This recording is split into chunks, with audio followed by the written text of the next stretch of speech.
Saludos, estamos en La Encrucijada. Si nos estás escuchando es porque hemos sobrevivido a 2 episodios sin que nos cancelen. Efectivamente. Sin que la Congregación para la Doctrina de la Fe nos censure. Efectivamente.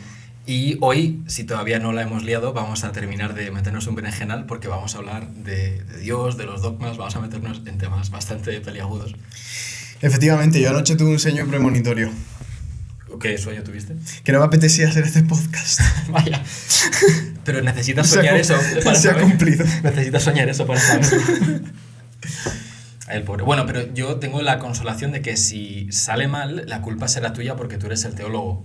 Efectivamente, sí, estás poniendo demasiado peso sobre mis hombros. Sí, si nos mandan una cartita así del Vaticano o lo que sea, pues... Sí, no creo que al Vaticano le importe mucho. Yo creo que hay otras instancias inquisitoriales mucho más severas ahora mismo que la Congregación para la Doctrina de la Fe. Bueno, no sé, hombre, la dirige un español, ¿no? Ahora mismo. Sí, si no me equivoco es la Daria o algo así. Pues a lo mejor no, la Daria, no sé. Me suena la Daria ya como antiguo, pero creo que es la Daria. Sí, la Daria. Pues ya sabéis, si queréis que nos cancelen este programa, simplemente mandadles un episodio a la No Congregación creo. para la Doctrina y les dará igual, yo creo. Pero bueno. Vale, pues entonces, quiero empezar mandándole un saludo a Carla, mi amiga Carla. Saludos, Carla, tú también le puedes... Pobre Carla. Pobre Carla.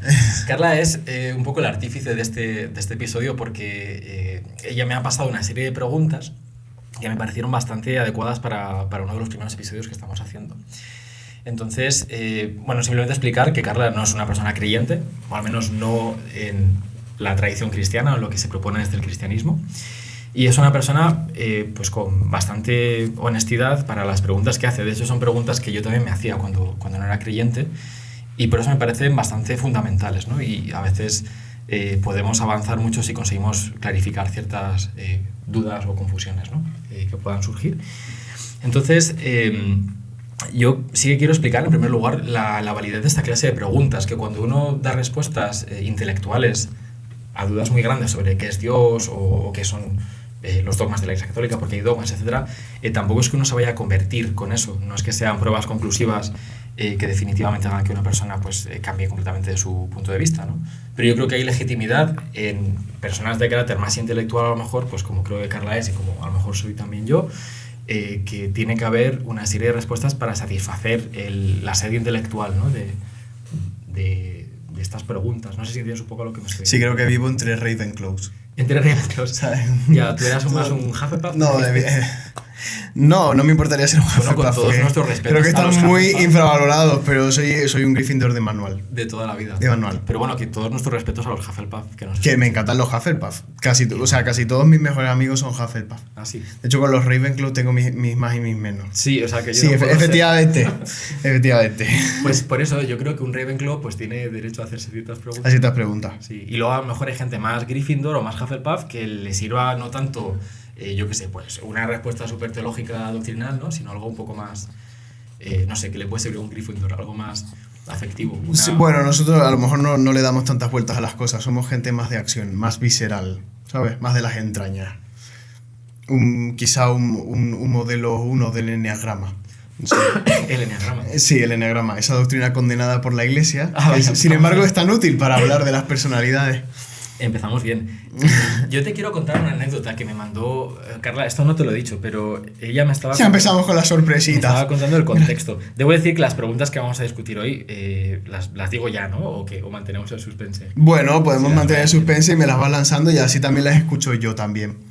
Vale, pues así que parezca que no te las he dicho de antemano, ¿no? Bueno, me las podrás haber dicho de antemano, pero que yo las haya leído es otra cosa.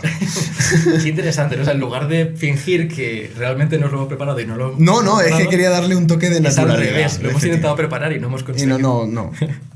Mira, Carla me decía, habiendo crecido en un cole religioso, me ha dado permiso para contar esto, crecí con la idea de Dios, ¿no? Con la creencia en Dios como verdad incuestionable, el que Dios existía. Hasta que un día me puse a pensar y no le veía ningún sentido.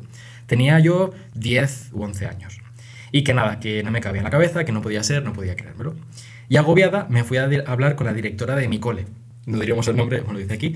Y le dije, pues eso, ¿no? Que ya lo intenta, pero que no podía, que no conseguía creer. Y la directora le dijo, bueno, pues no te preocupes, si eres buena persona, da igual que creas o que no creas. Y ella, pues... Se relajó, le pareció una cosa maravillosa. Yo de citar personajes anónimos no me gusta, hay que ponerles nombre. Hay que ponerle aunque sea un nombres. nombre ficticio. Pues ponle un nombre ficticio. Carmensa. Carmensa. Carmensa. Pues entonces Carmensa le dijo... Que la directora, Carmensa. Si tú eres buena persona, pues no, Bien. No, que sí, que... Vale, entonces ella pues se quedó tranquila en su crisis de fe y le pareció muy bien, y yo, a ver, estoy de acuerdo, o sea, no digo broma, que no la despreció por tener dudas de fe o lo que fuera, que es el ejemplo que ella pone, mi amiga Carla pone, de un verdadero cristiano, ¿vale?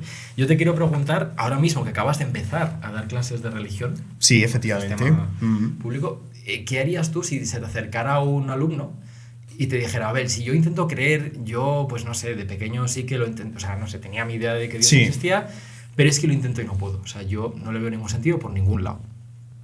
Vamos, yo no le daría la respuesta de Carmensa. O sea, o sea, al fin y al cabo la respuesta de Carmensa es decir, pues no importa tu relación con Jesús, ¿no? Lo que importa es que seas bueno en un sentido genérico, ¿no? Porque después esto de ser bueno, que nos parece a todos muy bien, ¿no? Como si no implicara ningún tipo de controversia, pero es que el concepto de ser bueno va cambiando y de manera bastante drástica en cada generación. Entonces, si cada generación tiene una manera de ser bueno distinta, es muy probable que algunos, pensando que son buenos, en realidad estén actuando mal. Por eso yo no dejaría a un arbitrio así semirracional el concepto de bondad al margen completamente de valores como en este caso son los del cristianismo. Yo en ese caso haría un esfuerzo con ese alumno por primero acompañarle, ¿no? En su proceso, por supuesto, siempre de la más escrupulosa libertad del alumno. O sea, que para eso, que uno de los dones más preciados que tenemos los cristianos es la libertad, precisamente. Y somos creyentes en un Dios que nos concede de manera absoluta la libertad, incluso para rechazarle. Que habría que ver si esto es algo que está presente también en otras tradiciones y demás. Pero yo siempre respetando la libertad del alumno intentaría acompañarle en un proceso, tanto desde el punto de vista espiritual como desde el punto de vista intelectual.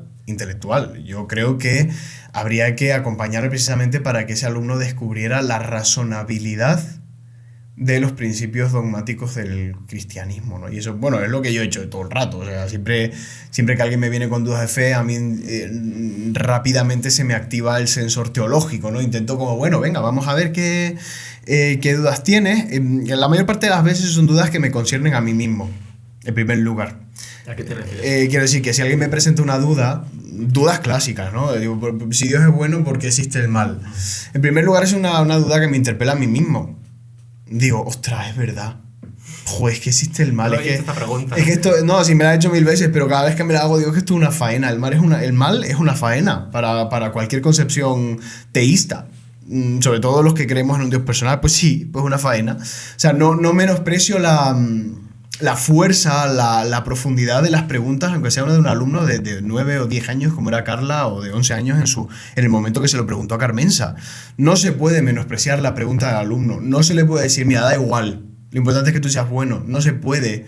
Porque la teología son todo preguntas y muy poquitas respuestas. Muy poquitas. La teología es una ciencia que avanza por la profundidad de los interrogantes, no por la exactitud de las respuestas que puede dar.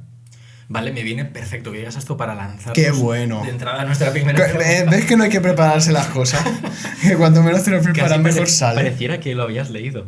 A ver, bueno, antes de todo vamos a mandarle un saludo a Carmensa desde... Carmensa, te queremos. Te queremos, Carmensa. Sí. Por favor, no te enfades. Estamos en tu situación. Y a Carla también la queremos, porque puede parecer que estamos haciendo apologética contra las preguntas de Carla. Ya, no, hombre. Al contrario. No, Carla tenía que haberse venido y ahora tenía que Efectivamente. no ha podido venirse. Pero bueno, la próxima vez, Carla, estás invitada. Que lo sepas. Algunas de las preguntas de Carla me las han hecho otras personas también, ¿eh? No solamente me las hacía yo mismo, me refiero, antes de ser creyente. Entonces la primera, claro, Carla me decía, lo voy a decir de manera bruta, ¿no? Porque en el cristianismo parece a veces que no se pueden hacer preguntas, mientras que en otras tradiciones religiosas parece que sí. Con el sentido de que en el catolicismo al menos, parece que hay una estructura eclesiástica donde se dictan una serie de respuestas que vienen impuestas al que se dice católico. Y entonces no tienes libertad, por así decir, para cuestionar estas ideas porque ya te vienen dadas desde la jerarquía de arriba, ¿verdad? Uy, qué pregunta tan sorprendente. Ya veo, vaya. No me lo esperaba. No me lo esperaba. Bueno, he leído la pregunta, no he pensado mucho en la respuesta. Esa es la cuestión. Vamos a ver. Yo puedo empezar diciendo un poco por favor a la verdad de esto. Quiero decir, Sí. cuando yo te planteé esta pregunta, te costó entenderla. lo cual era interesante. Y para que llegamos a ser conscientes de cómo puede... Porque es una pregunta que se la planteas a ciertos creyentes y es que no va a entender a qué se refiere. Porque aquí hay casi una diferencia cultural. Sí, vamos, esto es como la noche y el día. O sea, nosotros estamos cansados de decir en los grupos de dentro, ¿no? Los que estamos metidos en la teología. La teología es la reflexión, ¿no? Sobre la religión cristiana, llamémoslo así. Por los que estamos en ese mundo, hay como una especie de consenso más o menos tácito de que la religión cristiana es precisamente no solo la más racional, sino la que más capacidad tiene de ser cuestionada y en la que los creyentes tienen unos grandes índices de, por así decirlo, de racionalización de su fe. O sea, tienen como una gran manga ancha para cuestionar los dogmas. Esto no sé si pasa en todas las religiones, pero el hecho es que nosotros, pues, yo tenía como completamente asumido, no tanto por... Pues iba a decir una bobería, ¿no? Una tontería que cualquier persona con dedos de frente no estaría de acuerdo conmigo, pero digo, para mí es fácilmente asumible que el cristianismo concede mayor libertad crítica al creyente que el Islam, por ejemplo. Que es algo que después no es verdad, pues no será verdad, pero yo tiendo a pensar lo contrario. Digo, ostras, si yo estuviera en el Islam o estuviera en el judaísmo, a lo mejor tendría menos capacidad. ¿Por qué? Por una serie de motivos que se pueden hablar, que ya le hemos hablado en muchísimas ocasiones, y es que Dios se ha hecho hombre. Y como Dios se ha hecho hombre en el cristianismo, todo lo humano, incluyendo su capacidad de raciocinio, entra en juego en el acto de la fe. Entonces no puede haber un dato revelado que se oponga a la razón. ¿Puedes decir eso último otra vez? Vamos a intentar sí. articularlo de manera más... Hemos dicho bastantes cosas, ¿no? En primer lugar, estábamos hablando de que hay una... Tú defiendes, ¿no? Que hay una racionalidad mayor dentro del cristianismo que el cristianismo. Sí, creo que hay dos cosas. O sea, dos cosas. Primero, que la religión cristiana es una religión profundamente razonable, que tiene en sí una razonabilidad, y por otro lado, que la religión cristiana, desde dentro y desde fuera, ha sido sometida a la razón en muchísimas generaciones, en muchísimas etapas del mundo, por así decirlo. Desde el primer cristianismo, los primeros siglos, con los padres apologetas, por ejemplo, San Justino, ¿no? Ya que el cristianismo empieza a tener un diálogo muy fecundo, muy radical con la filosofía. En este caso, la filosofía helenística. Y tiene que hacer un esfuerzo tremendo que no nos imaginamos ahora, porque ya tenemos todo masticadito, todo nos ha llegado muy bien. Tuvo que hacer un esfuerzo titánico para entenderse con las categorías filosóficas griegas que por lo demás ya estaban muy desarrolladas por aquel entonces. Pero hasta la Ilustración, ¿eh? Y de ahí vamos pasando siglo tras siglo, la Iglesia se ha tenido que encontrar con distintos contextos culturales, llegamos a la Ilustración, por ejemplo, y la Iglesia se ve sometida a un proceso de purificación bestial, ¿no? Bestial, con toda la Ilustración francesa, la Revolución, tanto desde el punto de vista de la praxis como desde el punto de vista estrictamente filosófico y teológico.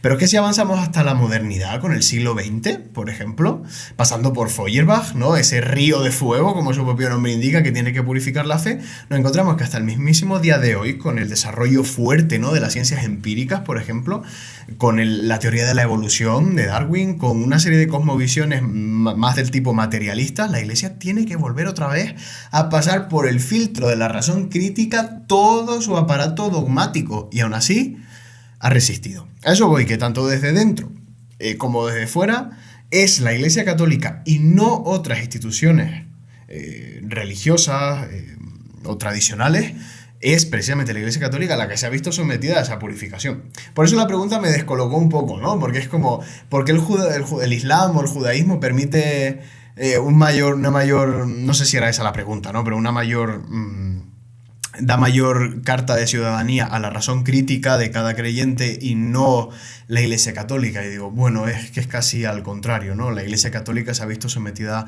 a el alto tribunal de la razón heterónoma de Dios, ¿no?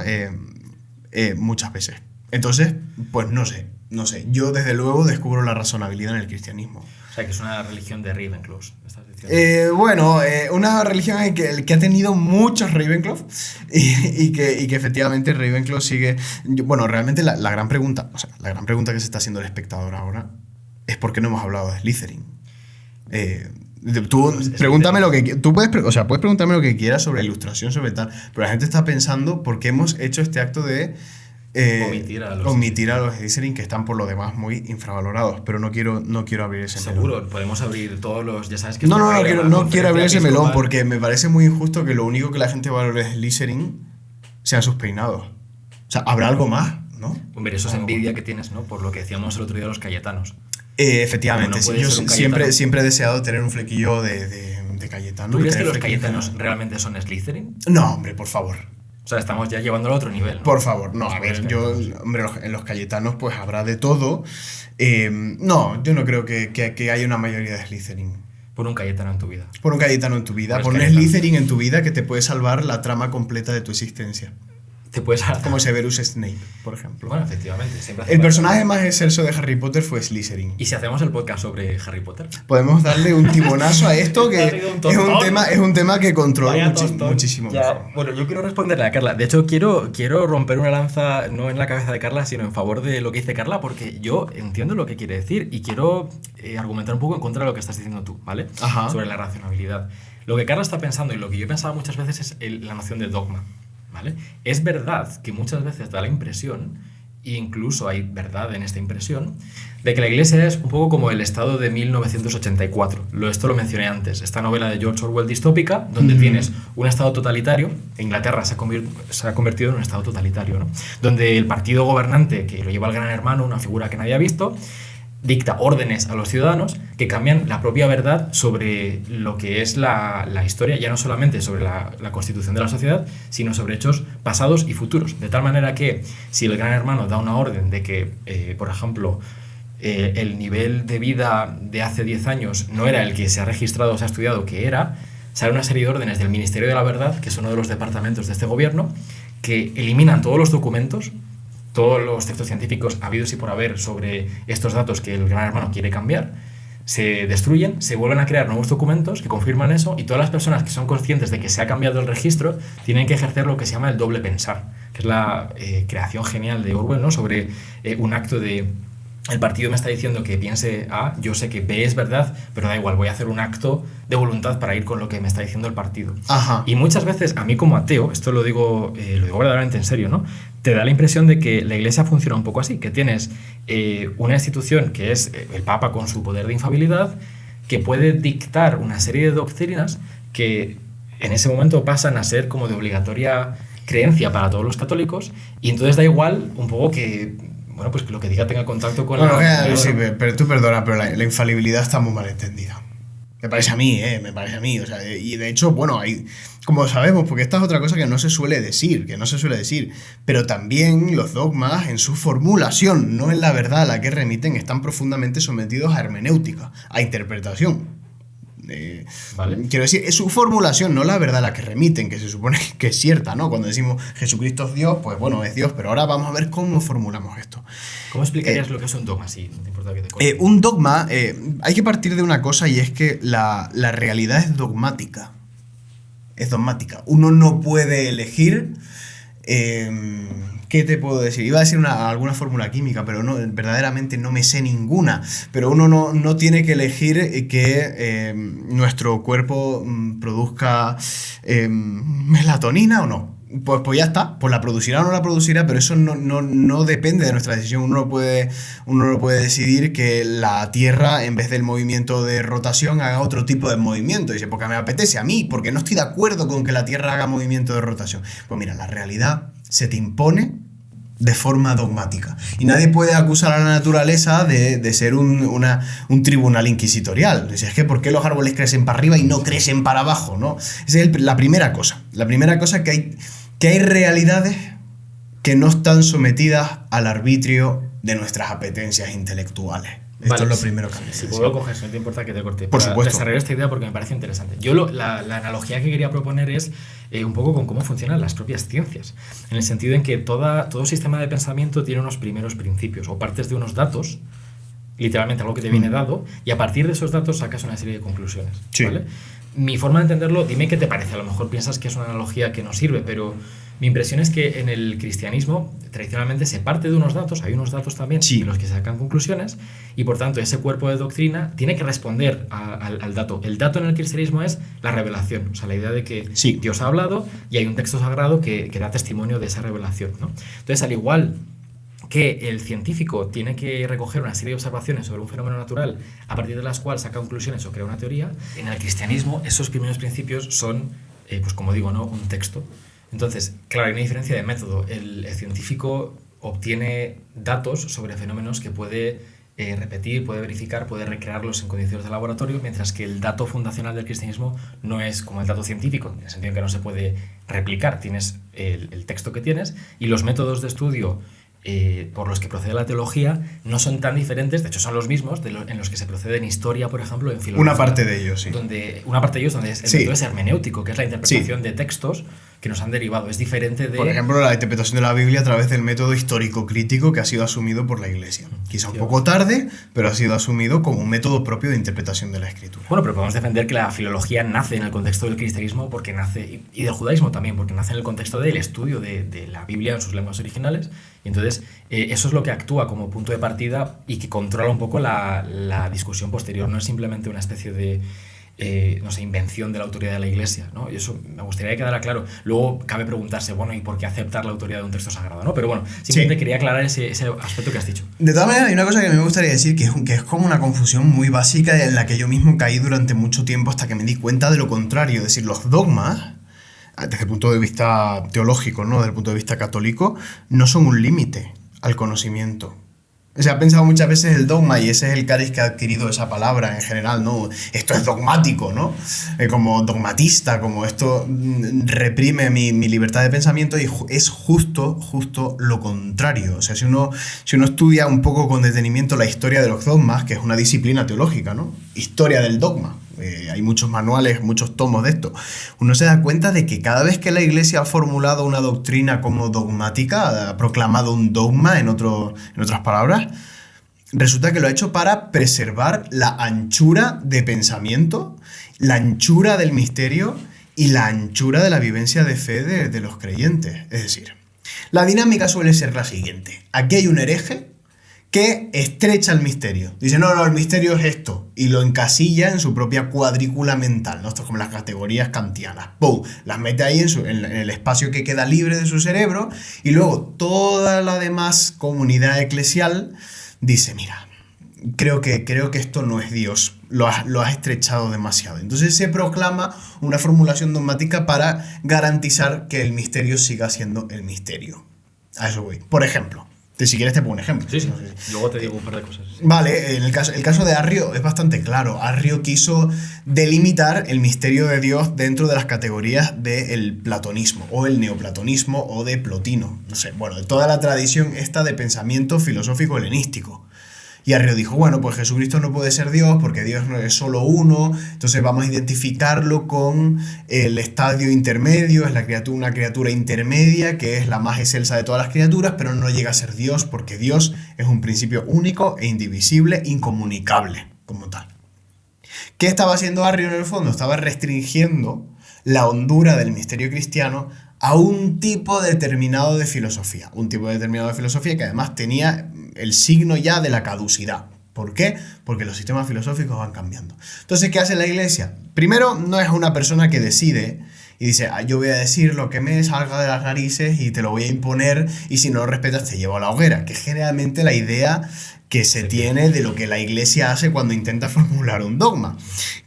Sino lo que la Iglesia hace es reunirse en su catolicidad, ¿no? Es decir, se reúne la Iglesia en su universalidad, su catolicidad, o sea, de todas las partes del mundo cristiano de aquel entonces, bueno, no de todas las partes, generalmente de Oriente, que es donde habían las polémicas. Occidente estaba a otro rollo en ese tiempo, un poco más atrasado. Estamos hablando del siglo IV, pues se reúnen, se mira, Arrio, que no vamos, y ahora nos vemos obligados a usar la filosofía griega y establecemos el homoousios diciendo que Dios es de la misma naturaleza, o sea, que Jesús es de la misma naturaleza que el Padre.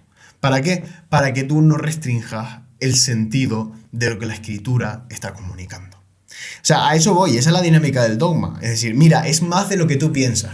Es más de lo que tú piensas. Vale, ¿y qué diferencia Pero no hay, menos. por hacer un poco de abogado del diablo, ¿no? ¿Qué Ajá. diferencia hay entre eso que acabas de contar y que un grupo de personas se reúnan y que sea una especie de voz de la mayoría o de opinión extendida entre la mayoría que se imponga por vía de poder sobre un disidente que no sé si me estoy explicando, ¿no? Sí, O sea, sí, sí. La idea es, vale, diferentes cristianos de diferentes partes del mundo se juntan para resolver una cuestión que no está clara. Y al final se resuelve la cuestión en esta dirección. Y entonces el bando que pierde, por así decir, pues se tiene que callar y aceptar lo que ha hecho el otro bando. Pero, claro, ¿cómo es eso? Un proceso racional y no meramente una cuestión de política, podrías decir. Porque de hecho había puñetazos. Había muchos puñetazos. Hay una escena famosa de es Atanasio y Arrio en uno de los concilios donde Sí. un obispo le da un puñetazo a Arrio. Es probable que sea un mito, pero son mitos muy divertidos que a mí me encantan. Es que los concilios de hoy ya no molan tanto como... No molaban tanto, porque básicamente porque antes la gente discutía de teología en la cola del pan. Y entonces se daban bien de leches, ¿sabes? En plan, homoousios no, homoiusios. Y le añadían una iota y ahí se daban daban de bien. tortas, o sea. Lo que a mí me gustaría es que la gente se pegara más por estas ¿Tú cosas. te has pero... pegado con otros teólogos? Sí, por supuesto. ¿En serio? Por supuesto. Hemos quedado a la salida de la facultad y nos hemos dado, pero bien. Había Sí. clases de artes marciales. Era como el club de la lucha, ¿sabes? Nos pegábamos para desahogar. Ah, eso. En plan, mira, que homoiusio sí, homoiusio no, María Corredentora sí o no, pues venga, a puñetazo. Y al final es una forma muy efectiva de resolver las discrepancias, disputas, sí, efectivamente. Pero ya me gustaría a mí que la gente discutiera más verdaderamente sobre estos temas. ¿Sabes por qué? Porque esto le daría un poquito de vidilla, o nadie lee teología, a nadie le importa si es homoiusio o homoousios, ¿vale? Y a veces cuando no tenemos acercamientos polémicos a esto es con una clara impronta, digamos, política, que tampoco me gusta demasiado. Pero sí que hay una diferencia con el Gran Hermano de Orwell. Esto, primero, no se trata de que la verdad quede al arbitrio de unos pocos que de repente dictaminan que el desodorante Sanex es mejor que el de Rexona. Y entonces ya, si tú usabas Rexona, que no nos patrocina, por supuesto, pero un ejemplo tenía que Podría poner. patrocinarnos. Podría patrocinarnos, estamos Si abiertos queréis a todo donar, tipo. estamos habilitando un botón Un en botón alguna parte de la exacto descripción para de que este vídeo para que donéis. donéis, por Y esto favor. se mantiene solo. Pues no va en ese sentido. O sea, la infalibilidad del Papa no tiene que ver con que el Papa dictamine qué tipo de desodorante tienen que usar los cristianos. Eso primero, se refiere a temas centrales, temas de gran calado. Pero y no solo eso, no se trata de que el Papa diga o que la Iglesia diga algo que le sale, como digo, de su libre arbitrio, sino que está haciendo referencia, el dogma de la infalibilidad, lo que está haciendo referencia es a que la Iglesia tiene capacidad para proclamar solemnemente una verdad que ha sido celebrada siempre en la Iglesia, siempre, de manera más o menos uniforme a lo largo de su historia, y que ha sido aceptada de manera universal siempre. La clave sería algo que ha sido proclamado, celebrado siempre y en todo lugar. Entonces, cuando eso se pone en cuestión, ¿qué es lo que pasa en el siglo IV? Decir, mira, nosotros siempre hemos creído que Jesús es el Hijo de Dios, Dios mismo, el Logos que se ha encarnado, como dice el prólogo de San Juan. Y tú ahora me dices que no. Pues nosotros, haciendo uso de la infalibilidad que Jesús prometió a su Iglesia por el Espíritu Santo, vamos a decir que la Iglesia siempre ha creído en todo lugar que esto es así. Pero no es una verdad que nazca de la reflexión de un grupo congregado bajo el auspicio, se dice, Le ha salido un acento argentino ahora. ¿Viste? Claro, porque estamos hablando de la infalibilidad papal. Estaba hablando de la feria papal y me invade el espíritu de Bergoglio. Vale, pues sí. Pues no es que el emperador... Que se puede hablar mucho de la política y de las proclamaciones dogmáticas. Se puede decir cosas muy interesantes. ¿Por qué el interés que tenía el emperador tal o cual en que se proclamara tal o cual doctrina? Pero también tenemos lo contrario, y es que la Iglesia se ha visto en un aprieto político muy gordo porque se ha opuesto a un emperador determinado a la hora de formular una determinada doctrina de fe. Y se ha quedado sola frente Y se ha a quedado fuertes, sola. claro. Y incluso ha habido momentos que eran minoría los que defendían la ortodoxia frente al resto de obispos acomodados al poder político que habían defendido lo contrario. Y al final, por caminos completamente misteriosos y extraordinarios, la Iglesia ha vuelto a ese hilo de oro que persiste en el tejido de la fe desde el Evangelio de Jesucristo hasta el tiempo en el que esa formulación dogmática tiene lugar. Por tanto, es más bien una proclamación de algo que ya está en la tradición y no una invención nueva, en el mejor de los casos, ¿no? Porque hay de todo, o sea, efectivamente, yo le tengo que dar la razón a Carla, que muchas veces la Iglesia quizá bueno, a lo mejor esto no le sienta bien a todo el mundo, pero lo voy a decir, o sea, la Iglesia muchas veces se ha excedido en minucias a la hora de dictaminar lo que se debe pensar y lo que no. Pero esto no es la esencia de la Iglesia y esto no es lo que la Iglesia ha hecho nunca. Nunca. O sea, la escolástica, vamos a la escolástica, que se tiene por un tiempo muy oscuro, pero en la escolástica la disputatio estaba a flor de piel. ¿Qué es la disputatio? La disputatio, ojalá supiera explicarlo tan... Yo eso sí que lo he vivido casi. Porque lo has vivido. En Oxford he visto recreaciones. Eso en Oxford. En Oxford había recreaciones de las disputatio donde te ponían... La disputatio medieval es el método, uno de los estilos de académicos de la universidad medieval, donde dos teólogos, dos académicos, se sentaban y les hacía preguntas el público y tenían que intentar responder a esas respuestas, o sea, responder a esas preguntas, perdón, en orden, intentar derribar los argumentos del otro. Sí, y efectivamente, bueno, por lo que tengo entendido en el método propio de la escolástica, también los alumnos tenían capacidad de discutir entre ellos dentro del aula, incluso posiciones heréticas, que parece ser, me han dicho a mí los que han estudiado todavía en ese método, que el profesor tenía potestad para absolver al final de la clase todo aquello que los alumnos hayan podido decir en contra de la fe en aras de un beneficio académico, que es el progreso en el desarrollo teológico, ¿no? A eso voy. ¿Qué quiero decir? Que la Iglesia siempre ha favorecido esto de que se puedan poner en cuestión desde la suma teológica. Pues vemos el método de la suma teológica, ¿no? Es como argumentos a favor, en contra, ¿qué decimos nosotros, no? Por tanto, la razón siempre ha estado ahí muy viva en la vida de la Iglesia.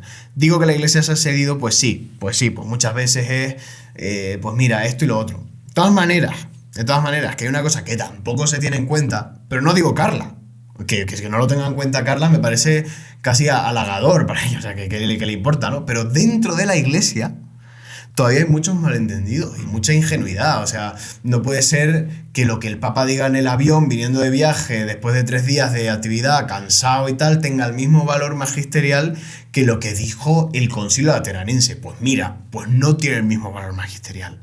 Los cristianos no estamos a saga de lo que diga el Papa cuando se levanta por la mañana. En eso no consiste la infalibilidad papal. Hay una anécdota, si puedo contarla aquí. Esto me lo busco y lo he preparado porque me hacía mucha gracia este pasaje que quería mencionar, que es de una novela del siglo XX inglesa de Evelyn Waugh que se llama Retorno a Brideshead. No sé si se habla de Brideshead. No lo conozco. No lo conoces. No. Es un libro que solo leen los Ravenclaw y está clarísimo. Pero bueno, sí, continúa. Es un libro bien conocido en los círculos católicos ingleses, que es una novela sobre una familia católica antigua, se llama los Old Catholics, que son la gente que sobrevivió a la Reforma Protestante en Inglaterra, los que se mantienen como católicos porque son aristócratas.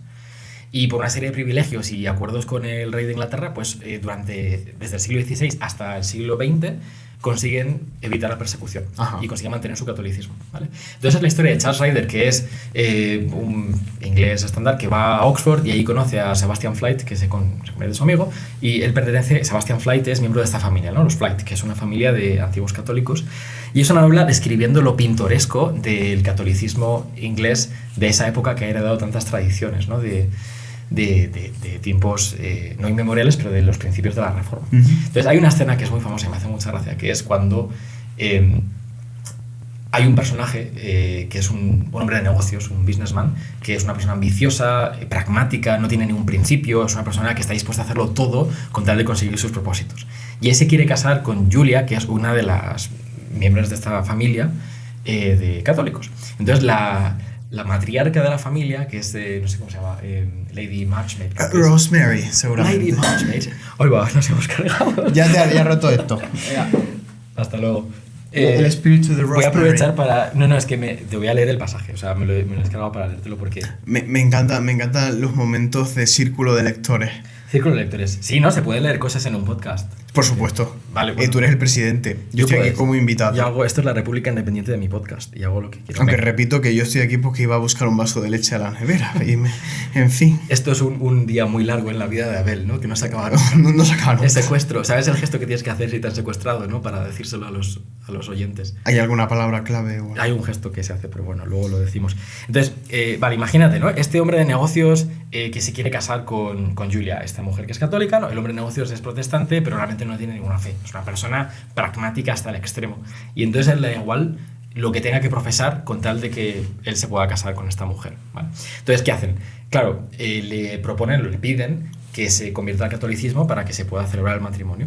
Y entonces le mandan a un sacerdote, a un jesuita creo que es, que tenía mucha fama de ser bueno, pues tratando casos de conversos que no conocían el catolicismo, ¿vale?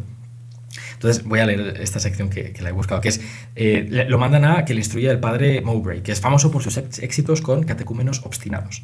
Tras la tercera entrevista, el cura fue a tomar el té con Lady Marchmain, Por supuesto. que es la matriarca, ¿no? La matriarca le dice, bueno, ¿cómo le va con mi futuro yerno? Y el sacerdote le dice, es el converso más difícil que he conocido. Vaya, pensaba que tenía la intención de facilitar las cosas. Precisamente ese es el problema. No puedo acercarme a él. No parece tener la más mínima curiosidad intelectual, tampoco piedad natural. El primer día quise averiguar qué tipo de vida religiosa había llevado hasta ahora, y le pregunté qué significaba para él la oración. Me contestó, yo no lo sé, dígamelo usted. Intenté explicárselo en pocas palabras, y él dijo, de acuerdo, lo de la oración ha quedado claro. ¿Qué viene ahora? Le di el catecismo para que se lo llevara a casa.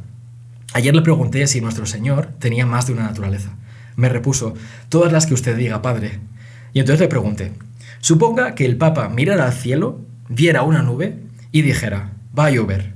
¿Llovería forzosamente o no? Oh, sí, padre, pero suponga que no lloviera. Lo pensó un rato y al cabo dijo, supongo que estaría lloviendo espiritualmente, pero que somos demasiado pecadores para verlo.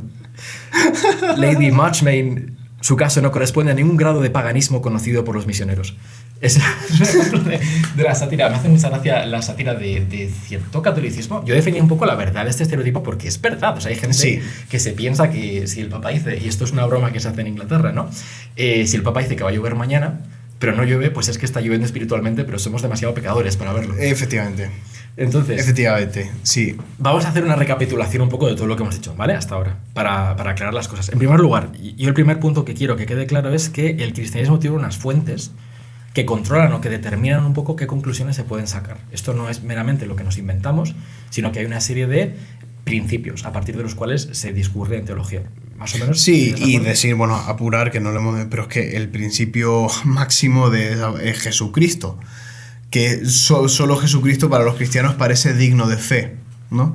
En cuanto que es el amor hasta el extremo, ¿no? Entonces ya el amor hasta el extremo goza de cierta credibilidad y de cierta razonabilidad. Es que no nos olvidemos de eso. Yo soy cristiano porque creo que el fundamento último de la realidad es el amor. Y eso aporta cierta solidez también intelectual al acto de la fe. Hay que afirmar que Cristo, o sea, el cristiano defiende que Jesucristo en toda su profundidad, todo lo que significa, aconteció. Fue un hecho real, es decir, un hecho histórico. O sea, esas fuentes, me refiero a las fuentes, ¿no? Un poco a lo que me refiero es a que esas fuentes remiten en última instancia a la fuente de la fuente. Efectivamente. Jesucristo, sí. ¿No? Pero en sentido más académico quizá, sí que hay una serie de testimonios que son los que, estoy refiriéndome a los textos sagrados del cristianismo, sí. ¿No? Que son los que determinan, y un teólogo no puede sacar cualquier conclusión, sino que tiene que estar limitado por esos textos. Sí. Vale, entonces, en segundo lugar, lo que quería decir es que el procedimiento por el cual se desarrolla esa doctrina hay una especie de despliegue en base al dato primero, que es esa experiencia de los discípulos con Jesús, ¿vale? A mí me persuade bastante el argumento de que en los primeros siglos la Iglesia no estaba en condiciones de desarrollar ciertas posturas dogmáticas porque estaba sometida a brutal persecución por parte del imperio, y hasta que no hubo una situación de paz no hay un despliegue teológico donde se empiezan a hacer concilios y a definir el dogma con muchísimo grado de minuciosidad, ¿no? Pero hay una especie de situación donde los primeros cristianos tienen un mensaje que tienen que transmitir, como el que lleva un tesoro en vasijas de barro, ¿no? Entonces, hasta que no se produce la paz de la Iglesia en el año 313, ¿no? En el edicto de Milán, si no recuerdo mal, cuando se...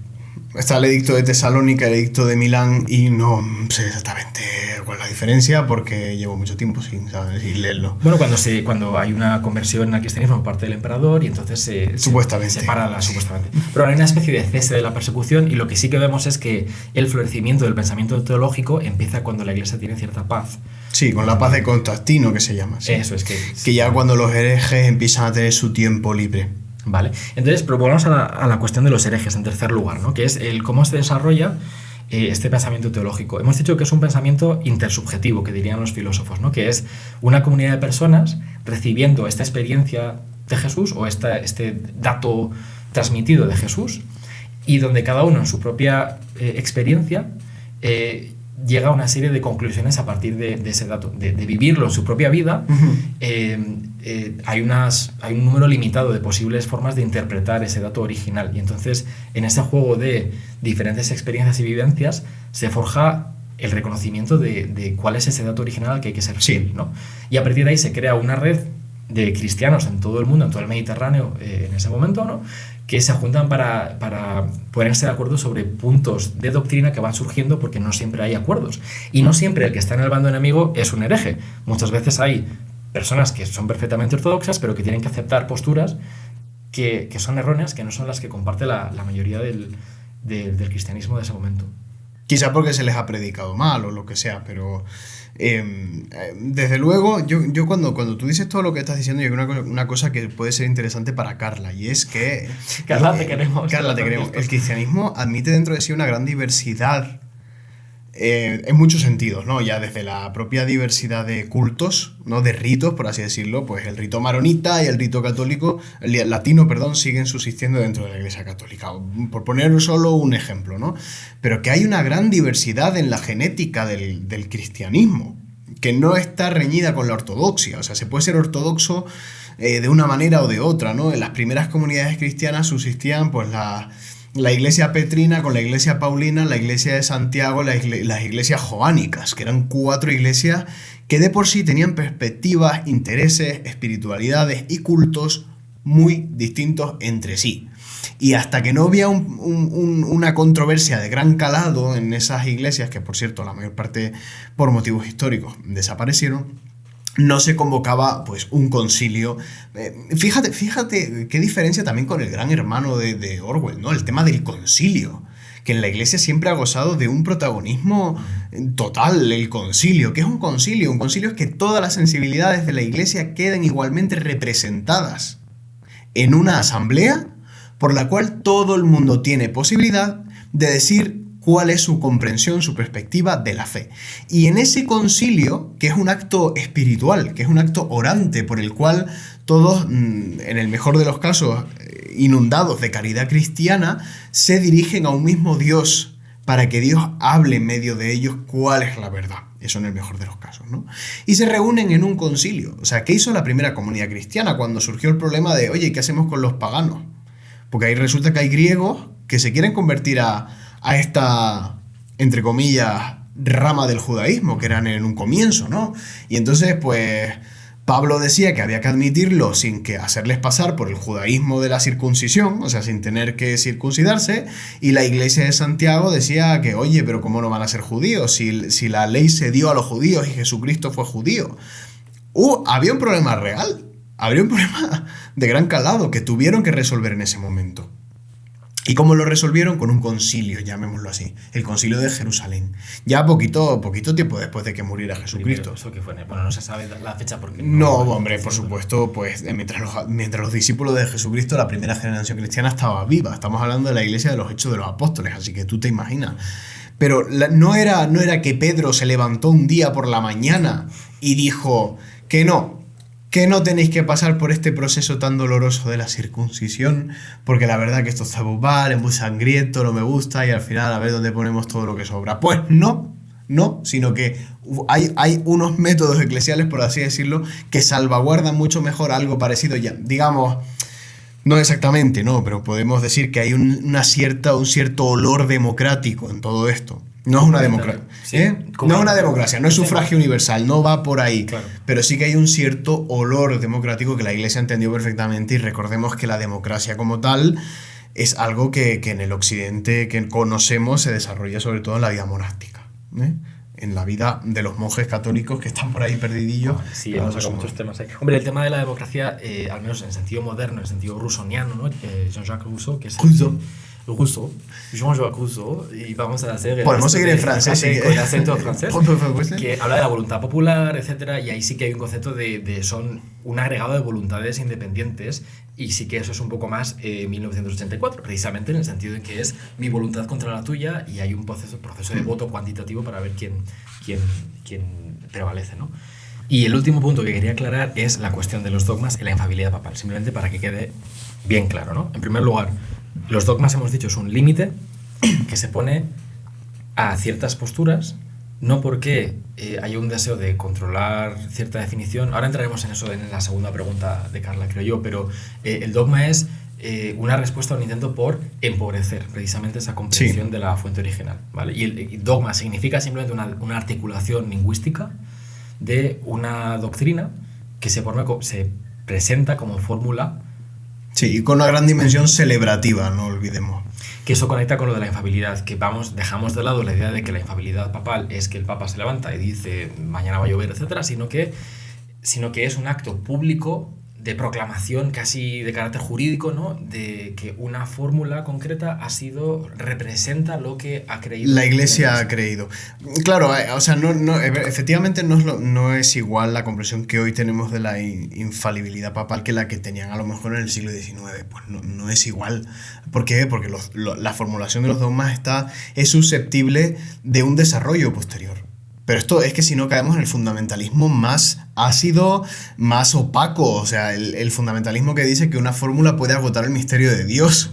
Y esto la Iglesia nunca en su sano juicio, al menos los teólogos que tienen un sano juicio han defendido esto. O sea, Dios no se agota en ninguna formulación por muy solemnemente proclamada que haya sido por la Iglesia. No se agota. Hay todavía una extensión de profundidad que queda ahí. ¿Por qué? Porque Dios es infinito y el objeto de la teología es infinito. Ahora bien, hay unas determinadas comprensiones dogmáticas que están sometidas a desarrollo, también un desarrollo que es orgánico, en comunión con la tradición y a través de la, ¿cómo decirlo?, del Espíritu Santo que va iluminando la comprensión que la Iglesia tiene. Lo que quiero decir es que se ha enfatizado cada vez más el carácter eclesial de la infalibilidad del Papa. ¿Qué quiere decir todo eso? Esto quiere decir que el Papa no puede proclamar algo en contra de la Iglesia o en contra de la mayor y sana parte de la Iglesia, sino que ese ministerio petrino de San Pedro, ¿no? Ese ministerio del Papa está profunda y orgánicamente incrustado dentro de la propia vida de la Iglesia, no es una cosa al margen, no es a ver qué dice el Papa para ver qué tenemos que creer, o a ver si el Papa dice si esta tarde llueve o no para saber si me llevo paraguas. No tiene que ver con eso, sino tiene que ver más con un misterio de comunión, que es mucho más que cooperación, es un misterio comunional. Un misterio comunional. Comunional, que es una palabra que me acabo de inventar y que lo verás pronto en muchos títulos de muchos libros en las librerías. Porque va a crear un trending topic. Esto no solo trending topic, va a crear escuela de pensamiento. Escuela de pensamiento de sí. Abelística. Ay, yo no me acuerdo lo que iba a decir. Se me ha olvidado. Pero... Mira, mejor, de verdad, porque me estás dando la tarde. Ya, y eso me pasa con juntarme con Ravenclaw, que me dan la tarde. Vale, ya me acuerdo. Simplemente quería dar una serie de datos básicos para situar lo que significa la infabilidad papal, porque habrá gente que a lo mejor no entiende nada de lo que estamos hablando. Primero, la infabilidad papal se define bastante tarde, es decir, es la doctrina articulada de que el Papa en ciertas circunstancias tiene la capacidad de definir algo o de reconocer algo, quizá mejor, como aquello que la Iglesia ha creído siempre en todas partes. Más o menos cambiarías esa fórmula. No, está bien, te la acepto. Y eso ocurre recientemente, eso ocurre en el siglo XIX, a finales del XIX, en 1871 o por ahí. Año arriba, año abajo. Año arriba, año abajo, en el primer concilio vaticano. De manera que no es algo que se haya articulado explícitamente hasta el siglo XIX y es, por tanto, un punto de disputa bastante importante con otras ramas del cristianismo. No vamos a entrar ahí, pero mucha gente lo puede ver como un elemento que aparece más tarde. Una defensa desde el lado católico sobre eso sería decir que no es hasta el siglo XIX cuando las naciones-estado, cuando los diferentes países de Europa surgen como entidades propias que empiezan a ahogar a la Iglesia en su propio espacio. En los diferentes países católicos, en Francia sobre todo, pero en Alemania con la Kulturkampf de Bismarck, la Iglesia se empieza a ver cada vez más cercada por parte de esas naciones-estado y tiene que reafirmar su autoridad frente a un secularismo bastante agresivo. Mucha gente puede intentar defender que se defina la infabilidad papal ahí, como se define la divinidad de Cristo, al igual que su humanidad, cuando se define porque estaba bajo ataque, por así decir. De manera que esas definiciones son pasivas, ¿no? Responden a una situación particular, pero es una forma de articular explícitamente una verdad que estaba implícita previamente. Vale.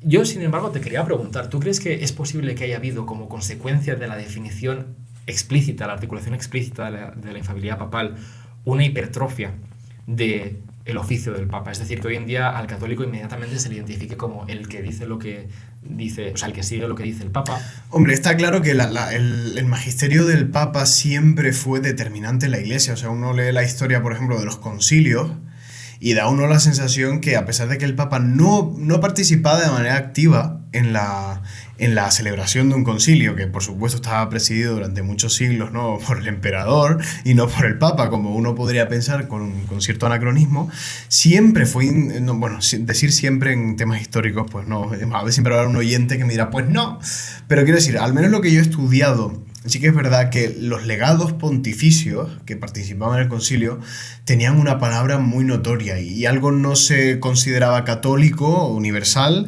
hasta que el Papa no lo aprobaba, ¿no? Al mismo tiempo es muy difícil encontrar papas herejes, muy complicado. Muy complicado. Y mira que hemos tenido papas, porque resulta que se mueren cada 5 o 6 años, ¿no? O un poquito más. Y los hay de todos los colores. Y lo hay de todos los colores tipos. Y es muy difícil encontrar un papa hereje en el sentido de que haya persistido en una doctrina que la Iglesia consideró herética. Tenemos al papa, como no sé cómo se llama, Hilario o Silvestre, bueno, un papa. Creo que se llama Hilario. No. Bueno, no me acuerdo. Alguien hará el fact-checking detrás de esto. De hecho, me está a punto de salir el nombre. Me está ¡Qué malo es!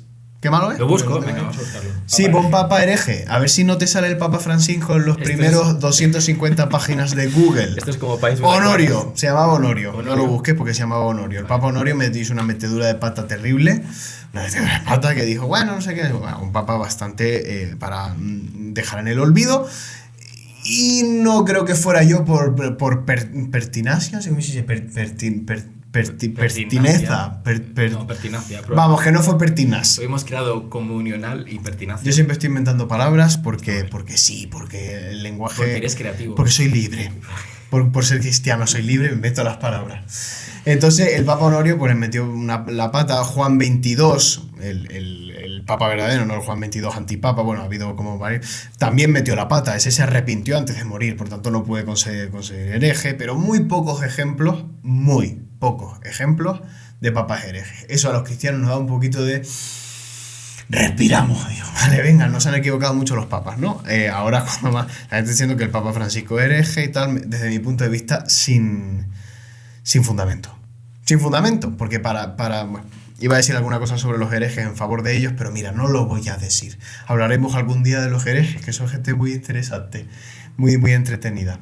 Eso nos puede llevar a caminos bastante interesantes, hablar de los herejes. Concepto de herejía. Sí, me quiero meter ahí. Sí, claro, porque sí que parece darle cierta credibilidad al bando ateo que dice, no, es que la Iglesia es una máquina de poder que define ciertas cosas como correctas arbitrariamente. ¿Por qué alguien llega a ser llamado hereje? ¿Qué es un hereje? Un hereje es una persona primero muy inteligente. Es un Ravenclaw, bueno, un híbrido entre Ravenclaw y Slytherin. ¿Por qué? Porque es una persona muy lista con muchísima ambición. Entonces, un hereje es una persona que tiene unos conocimientos teológicos envidiables. Generalmente suelen ser conocimientos muy superiores a sus contrincantes y generalmente son gente muy, muy resabida. Muy leída. O sea, que son gente que ha leído mucho y que se le ha ido un poco el intelecto, ¿no? O sea, que no no controlan muy bien lo que... Son gente que, como digo, tiene 4 o 5 carreras. O sea, es que a veces hablamos de hereje como la persona que comete un error teológico. Y un hereje no es alguien que comete un error teológico. Un hereje es alguien que defiende muy bien una doctrina que no es ortodoxa. A eso voy, que tiene demasiados aciertos teológicos que apuntan en una dirección equivocada. A eso voy. Eso es un hereje. Una persona que ha sido capaz de formular una cosmovisión alternativa al de la ortodoxia. Y eso es muy difícil, porque la Iglesia tenga 500, 1000, 2000 años de historia, ya ha formulado la doctrina de muchísimas maneras y hay como ¿cómo decirlo?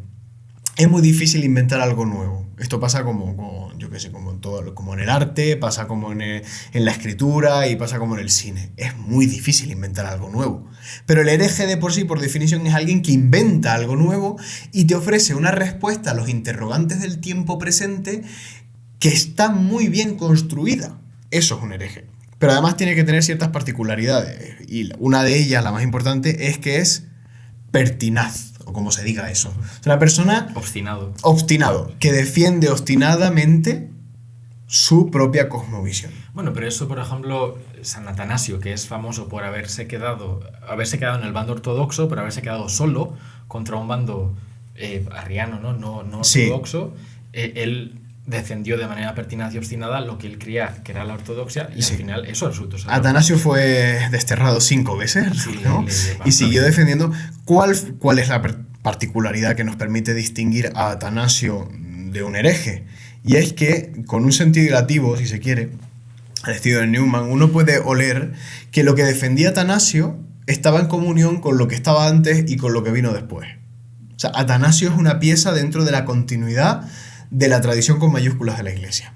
Ahora bien, uno ve que la doctrina arriana se quedó prácticamente donde estaba. Prácticamente. Vale, ahí está la clave, porque sí que quería responder un poco a lo que has dicho diciendo que no simplemente es que el hereje sea una persona de grandes capacidades intelectuales, en el sentido en que pueda parecer que a mayor conocimiento teológico o capacidad intelectual, mayor riesgo hay de que una persona se vuelva hereje. Quizás eso sea verdad, Es cierto, pero también es existe un poco cierto. pero también existe lo contrario, ¿no? Que una persona puede tener una grandísima capacidad intelectual. Yo estoy pensando en Santo Tomás de Aquino, que Sí. es el ejemplo máximo de esto, y aún así ser fiel a la Iglesia. Yo la forma en la que entiendo esto es que no se trata solamente la teología cristiana, la doctrina cristiana, no se trata solamente de un ejercicio intelectual, sino que es un ejercicio moral, también en el sentido de Efectivamente, carácter, ¿no? por eso los padres de la Iglesia, cuando había un hereje, efectivamente no le criticaban solo por su doctrina, siempre había una acusación moral, ¿no? El caso de Pablo de Samosata.